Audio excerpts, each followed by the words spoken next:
રાજસ્થાનના ઉદયપુરને લઈને એક ઘટના સામે આવી રહી છે। રાજસ્થાનના ઉદયપુરમાં ગુજરાતનો એક કુખ્યાત આરોપી ફરાર ફરતો હોવાની બાતમી ગુજરાતની બનાસકાંઠા પોલીસને મળી હતી।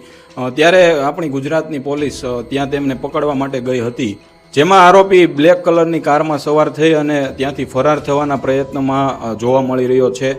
ત્યારે ગુજરાતના જાબાઝ અધિકારીઓએ તેમને પકડી પાડવાનો પ્રયત્ન કર્યો હતો।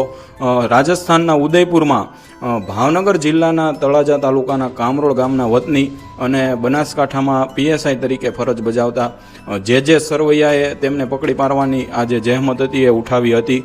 જી આ મિત્રો, બાતમીના આધારે ગુજરાતના કુખ્યાત આરોપીને પકડવા માટે જ્યારે તે આરોપી ફરાર થવાનો પ્રયત્ન કરી રહ્યો હતો ત્યારે જાબાજ પીએસઆઈ એવા જે સરવૈયાએ તેમની કારના બોનેટ ઉપર ચડી જઈ અને તેમને રોકવાનો પ્રયત્ન કર્યો હતો। પોતાના જીવના જોખમે પણ આરોપીને પકડી પાડવાનો પ્રયત્ન કર્યો હતો।